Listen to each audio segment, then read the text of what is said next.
Un vétéran des marines de 85 ans franchit la porte du Café du Pont pour boire une tasse de café tranquille, comme il le faisait chaque jeudi après ce midi depuis 7 ans. Il portait une chemise en jean repassé, une casquette noire de vétéran et une paire de bottes parfaitement cirées, qui avaient traversé 3 guerres. Chaque pas qu'il faisait résonnait sur le vieux parquet ciré comme une mémoire vivante du passé. Comme un rappel discret que certaines présences sont plus solides que le bois lui-même. Le café se trouvait juste à la sortie de la route D42, dans la petite ville de Montval-sur-Orne, un endroit où tout le monde prétendait connaître tout le monde, mais où peu de gens connaissaient réellement l'homme nommé Étienne, caporal Laville. Il était devenu une silhouette presque légendaire dans le paysage du village. Non pas parce qu'il cherchait à l'être, mais parce que sans rien dire, il imposait une forme de respect muet. Il ne parlait pas beaucoup, juste un signe de tête, un simple noir sans sucre, et il s'asseyait toujours à la table près de la fenêtre, observant le passage des voitures comme si le temps lui-même dérivait sur la route. Par tous les temps, qu'il pleuve, qu'il neige ou que le soleil brûle le pavé, il était là, à l'heure précise, toujours seul, toujours en silence. Les clients, habitués ou de passage, finissaient par jeter un coup d'œil vers lui, parfois avec curiosité, parfois avec gêne, mais jamais avec indifférence. Il y avait dans son regard une sorte de calme ancien, celui de ceux qui avaient vu trop de choses pour encore s'en émouvoir. Ses yeux, d'un gris pâle, semblaient constamment chercher quelque chose au-delà des collines, peut-être un souvenir, peut-être un camarade perdu. Il avait été propriétaire des lieux, autrefois, quand c'était encore un relais pour routiers et militaires en transit. Maintenant, c'était un mélange entre bistrot, bar et souvenirs. Les murs, autrefois d'un blanc cassé uniforme, étaient aujourd'hui ornés de photos jaunies et de plaques militaires décolorées. Un fusil désarmé trônait au-dessus du comptoir, juste à côté d'un drapeau replié sous verre, hommage discret à ceux qui n'étaient jamais revenus. Les fauteuils en cuir craquelé semblaient raconter leurs propres histoires, imprégnés des murmures d'anciens camarades, de jurons marmonnés entre 2 gorgées et de silences lourds comme des bombes. La plupart des clients le voyaient comme une relique du passé, un homme qui refusait de disparaître, comme un vieux chêne planté au centre d'une clairière oubliée. Certains se demandaient s'il comprenait encore le monde d'aujourd'hui, avec ses téléphones qui bipaient pour tout et pour rien, ces gamins qui parlaient plus aux écrans qu'aux vivants. Mais il ne voyait pas les rubans gravés dans son âme, ni les cicatrices invisibles qui faisaient frissonner ses nuits.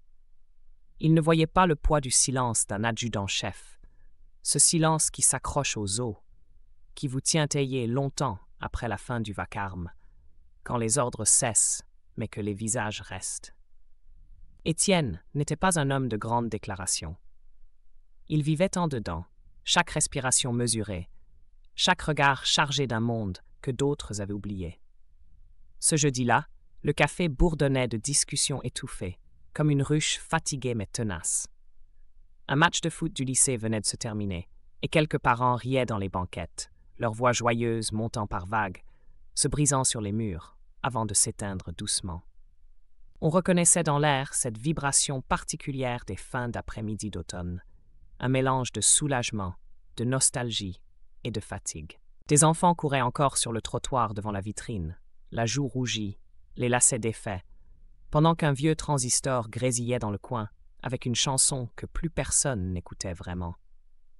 L'air était chargé de l'odeur d'œufs frits et de bière, mais aussi d'un parfum plus discret, celui du cuir chaud, des souvenirs anciens et de la terre battue sous des bottes militaires. Les rires s'entrelaçaient avec les bruits de couverts, le tintement des verres, le grincement d'une chaise trop souvent tirée, créant une bande sonore que seul Étienne semblait écouter pleinement. Jeanne, la serveuse habituelle, avait déjà posé sa tasse avant même qu'il atteigne la table. Elle le connaissait trop bien pour attendre une commande. Cela faisait des années qu'ils ne s'échangeaient plus que quelques mots par semaine, mais tout dans leurs gestes trahissait une routine précise, une sorte de chorégraphie silencieuse, née du respect mutuel. Elle ne posait plus de questions, ne s'asseyait jamais, mais chaque jeudi, elle laissait une main légère sur son épaule en passant, comme pour lui dire « Je suis là, je te vois, même si tu ne dis rien ». Étienne hochait la tête en retour, imperceptiblement, comme un soldat recevant un ordre compris avant d'être donné. Il s'assit à sa place habituelle, avec la meilleure vue sur la route et l'horloge murale. Il y jeta un coup d'œil.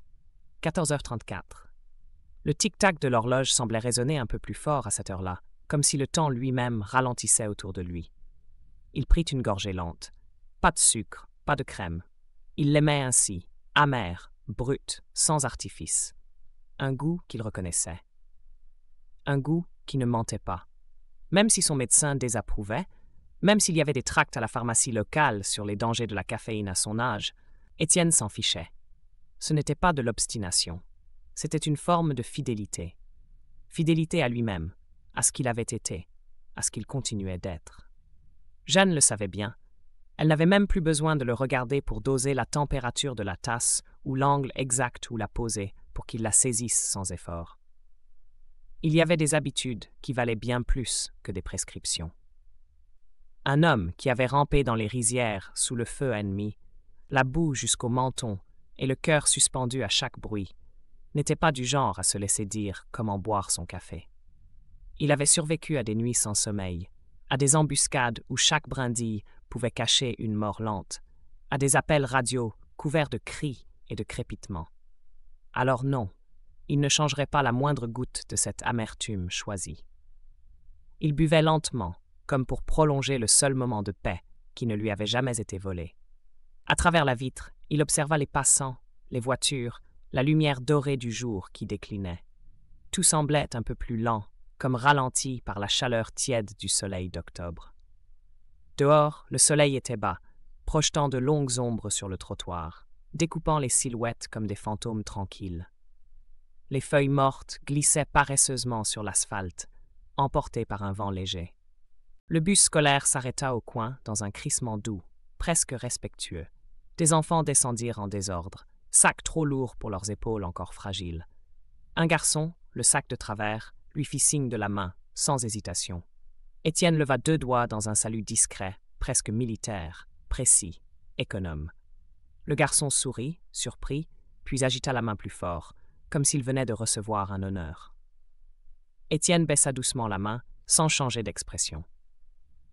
Il avait vu ce genre de salut dans les pires endroits du monde, entre 2 tirs, entre 2 pertes. Ici, c'était différent. C'était doux. Puis la porte s'ouvrit dans un souffle d'air et de tension. Pas un courant d'air banal, un changement d'atmosphère. Un de ces moments où les conversations diminuent légèrement, où les regards se tournent sans qu'on s'en rende compte, où le silence se tapit dans les interstices. L'agent Thierry Dumas entra. Même sans être en uniforme complet, il portait sur lui l'autorité comme une seconde peau. Encore en uniforme partiel, son insigne brillait à la lumière naturelle, discret mais impossible à ignorer. Son arme dans l'étui n'était pas une menace, mais une présence. Les lunettes de soleil pendaient autour de son cou, inutilisées, mais prêtes. Il était jeune, à peine la trentaine. Mâchoire carrée, rasage frais, regard concentré. Il avait cette énergie contrôlée, comme un chien de berger qui a grandi dans les montagnes, toujours prêt à bondir, mais sachant attendre. Il avançait comme ceux qui n'avaient jamais été ignorés, comme ceux qu'on regarde quand ils passent, qu'on écoute même quand ils ne parlent pas. Une démarche solide, précise, tendue, sans être brusque. Il n'avait pas besoin de hausser la voix ou de frapper du poing pour se faire entendre. Il dégageait quelque chose de contenu, de structuré, une tension formelle qui ne demandait qu'à rester dans les règles, sauf si on l'y forçait. Une démarche qui exigeait le respect ou le craignait. Il balaya la pièce du regard, une de ces balayades lentes et précises, pas pour observer, mais pour dominer. Ses yeux passèrent sur les clients, les tables, les cadres accrochés de travers, le carrelage usé, les reflets dans les vitres. Et enfin, comme s'il avait toujours su où chercher, il planta ses yeux sur Étienne. Le monde sembla se figer une demi-seconde. Un de ces instants d'électricité suspendue, quand l'air devient plus dense, quand même la lumière paraît attendre. Un instant, rien ne bougea. Pas un mouvement, pas un mot. Les rires s'étouffèrent doucement. Même le bourdonnement du vieux frigo derrière le comptoir paraissait moins audible. Thierry esquissa un sourire narquois, le genre de sourire qui n'illumine rien, mais qui tranche, qui provoque sans dire. Il avait un passif avec Étienne. Pas une querelle franche, pas une dispute criée dans la rue.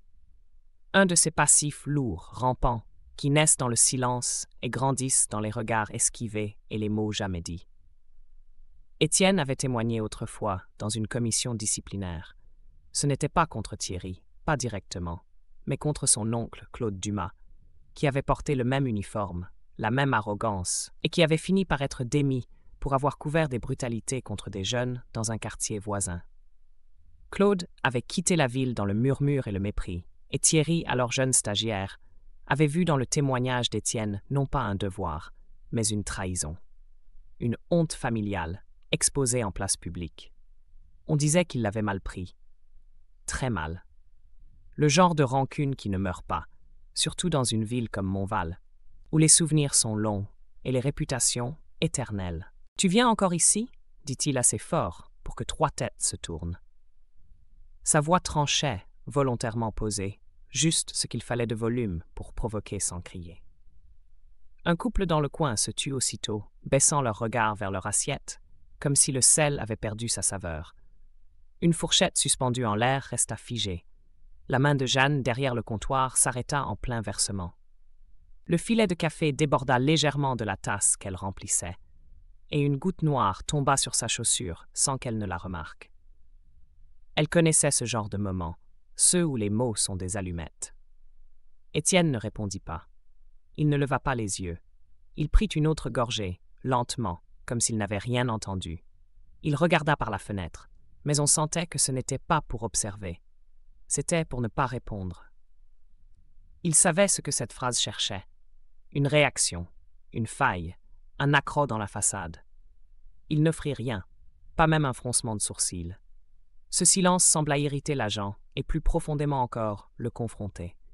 Comme si ignorer était plus violent qu'insulter. Quoi, trop fier pour répondre à un vrai flic, ajouta Thierry en s'approchant lentement. Cette fois, sa voix était plus basse, mais plus acide. Il ne jouait plus pour la salle, il parlait à l'homme. Le bruit de ses bottes sur le carrelage résonnait dans le silence grandissant, chaque pas comme un écho de tension. Il ne courait pas, il ne marchait pas vite, mais il avançait comme un tank sur terrain mouillé, sûr de son effet, sûr de son droit. Chaque pas disait « je contrôle ». Étienne posa sa tasse. Le geste était mesuré, calme, presque cérémonial. Il ne tremblait pas, il ne précipitait rien. Puis il croisa les mains devant lui, rien d'autre, le calme, dense, épais comme la fumée d'un vieux poêle dans une cabane fermée. Ce n'était plus un silence ordinaire, c'était celui qu'on ressent juste avant la rupture, quand même les murs semblent se pencher en avant pour écouter. Les aiguilles de l'horloge paraissaient suspendues, l'air lui-même avait ralenti. On aurait entendu tomber une pièce sur le sol carrelé, ou même une pensée. Thierry s'arrêta à 1 mètre, cette limite invisible que seuls les hommes en guerre connaissent, ce seuil qu'on ne franchit que pour en découdre. Son souffle était régulier, mais ses narines palpitaient à peine, comme un taureau sur le point de charger. « Tu crois que ta casquette te rend spécial ?» cracha-t-il, sa voix plus tranchante que la céramique fendue sur les tables. « Que t'asseoir là comme un vieux fossile fait de toi quelqu'un d'important ?» Son ton était plein de venin, chaque mot pesé pour blesser. Pourtant, il n'y avait toujours rien. Pas un tressaillement. Les yeux d'Étienne restaient immobiles, profonds comme un lac aux secrets anciens, le genre de regard qu'on évite sans savoir pourquoi, parce qu'il vous renvoie à vous-même, sans filtre, sans échappatoire. Thierry regarda autour. Son regard cherchait un soutien, un témoin peut-être, ou simplement un miroir de sa propre colère. Mais personne ne bougeait. Pas une chaise, pas une respiration. Même le couple du coin, celui qui parlait tout à l'heure des devoirs du petit dernier, restait pétrifié. Le couteau dans la main de l'homme s'était arrêté en l'air, suspendu au-dessus d'un steak oublié. Même Jeanne retenait son souffle, les mains serrées sur un torchon humide. Ses yeux, d'ordinaire pleins de compassion, étaient figés d'inquiétude. Alors Thierry, sentant ce vide, cette inertie autour de lui, balaya la tasse d'un revers brutal. Elle se brisa net contre le rebord de la table. Un claquement sec, métallique presque, comme un tir d'alerte dans une caserne. Le bruit fut sec, définitif, comme un couperet. Des morceaux glissèrent sur le sol dans une danse muette, roulant vers les pieds d'Étienne. Le café s'étala lentement, une flaque noire, tiède, paisible, comme une ombre en expansion. Une des éclats heurta une botte, mais Étienne ne baissa pas les yeux. Il ne bougea pas, il ne sursauta pas. Son souffle ne changea pas de rythme. Il restait là, le dos droit, les mains croisées, comme un pilier ancien qu'aucune tempête n'arrache. Les yeux plantés droit devant, à travers Thierry, comme s'il regardait quelque chose de bien plus vaste que ce moment, quelque chose que Thierry ne pourrait jamais comprendre. « Réponds-moi, vieux débris », gronda Thierry, la voix plus rauque maintenant, traversée par quelque chose d'incontrôlé. Il s'approcha encore, son torse à peine penché, son poing qui se serrait déjà sans le savoir. Et puis le coup partit, un direct en plein visage. La tête d'Étienne partit sur le côté. Il tomba de son tabouret avec un gémissement. Personne ne réagit, pas le barman, pas le couple. Même la serveuse resta figée. Quelques clients regardèrent leur téléphone, puis autour d'eux, mais personne ne bougea. Étienne se releva lentement, avec effort, une grimace sur le visage, du sang coulant de sa joue. Il sortit un vieux téléphone à clapet. Sa main tremblait d'âge, pas de peur. Il composa un numéro. « Antoine, c'est moi. J'ai besoin que tu viennes. Maintenant. » Il referma le téléphone, s'assit comme si de rien n'était. Thierry ricana. « Tu appelles du renfort ? Qui ? Le club de domino de l'EHPAD. » Étienne resta silencieux, le regard droit, le sang séché. À 20 kilomètres de là, le colonel Antoine Laville fixa son téléphone. Il était en pleine réunion logistique à la base de la Brèche, discutant de rotation de troupes. Mais voir le nom de son père à cette heure. Il se leva aussitôt. « Urgence familiale », dit-il d'un ton qui ne souffrait aucune discussion. 2 minutes plus tard, il était dans un SUV noir mat filant sur la D42. Son équipe déjà briefée. Pas besoin de détails. Un seul mot. Protégé. Il était raide à l'arrière, les mâchoires serrées. À côté, le sergent Morel vérifiait son arme. Présence totale ou discrète, demanda-t-il. Visible, mémorable, mais sans finir en garde à vue. Ils comprirent. Ce n'était pas une démonstration de force. C'était une ligne de défense pour un homme, son père. À l'approche de Montval, Antoine reçut un message. Cible toujours sur place. Blessure mineure, situation calme. Il expira lentement. Arrivée prévue. 7 minutes. Faites 5, dit-il. Morel appuya plus fort. Au café du Pont, Étienne était immobile. Thierry Dumas avait repris sa place, toujours moqueur. L'ambiance était glacée. Un client leva son téléphone, feignant de faire défiler l'écran, mais enregistrait. Le barman murmura à Jeanne, qui disparut en cuisine. Personne ne toucha Étienne. Mais personne ne s'approcha de Thierry non plus. Quelque chose arrivait. Tout le monde le sentait. Puis, 30 minutes après la chute d'Étienne, un grondement remplit l'air tranquille. 3 SUV sombres s'arrêtèrent en douceur, portes qui s'ouvrent en cadence. Le colonel Laville sortit du premier véhicule. Uniforme impeccable, insigne brillant, regard de granit. Derrière lui, 6 hommes en civil, chacun se déplaçant avec une précision effrayante. Aucun mot. Dedans, le silence. Tous les yeux vers la porte. Antoine entra. Étienne lui fit un léger signe. Antoine tourna la tête. Lequel ? Étienne leva la main, tremblante mais ferme. Celui-là. Thierry était affalé au fond du bar, jambes écartées, verre à moitié vide. Il leva les yeux. Le colonel en personne. T'as pas de juridiction ici. Non, répondit Antoine. Il activa un petit boîtier. Le téléviseur s'alluma. Image nette. Pas besoin de son. La tasse, le coup, la chute, le sang. Et Thierry riant, commandant un autre verre. Antoine parla doucement. Tu as agressé un marine décoré, sans provocation, devant témoin. Thierry blêmit. Je savais pas. Tu t'en fichais, coupa Antoine. Ces hommes avaient pris position. Aucune arme dégainée, mais leur posture suffisait. Thierry sentit la menace. Il se leva lentement. C'est de l'intimidation. Tu ne portes plus ce badge. Une voix nouvelle, ferme. Le shérif Marcel Dubois entra, 2 adjoints à ses côtés. Il regarda l'écran. Antoine fit pivoter la vidéo vers lui. Dubois hocha la tête. Agent Thierry Dumas, vous êtes en état d'arrestation pour agression et abus de pouvoir. Le souffle collectif du café fut presque audible. Dumas protesta. Il faisait du grabuge. Non, répondit Dubois. Tu as puni ton ego. Les menottes claquèrent. Un adjoint guida Dumas vers la sortie. Il chercha du soutien. Aucun regard, rien. Une fois la porte refermée, Antoine se tourna vers les clients. Vous avez tous vu. Il a été frappé, et personne n'a bougé. Les yeux baissés, un silence lourd. Mon père a traversé 2 guerres. Il n'avait pas besoin qu'on le sauve, il avait besoin de quelqu'un avec une colonne vertébrale. Un jeune homme près de la caisse murmura « On ne savait pas quoi faire ». « Il fallait juste faire ce qui est juste », répondit Antoine. Le jeune hocha la tête, humble. Dehors, les journalistes arrivaient. L'histoire se répandrait, mais le vrai changement viendrait après, dans les regards échangés, dans les silences qui seraient remplis. En 48 heures, le conseil municipal se réunit. Une enquête fut lancée. Une réunion publique fut organisée. Montval changea. La police mit en place des sessions d'écoute. Un agent démissionna. Un autre s'excusa. Un jeune demanda à faire de l'aide sociale. Il repeignit des clôtures, raconta des histoires, écouta des confessions. Un programme associa des vétérans à des jeunes en difficulté.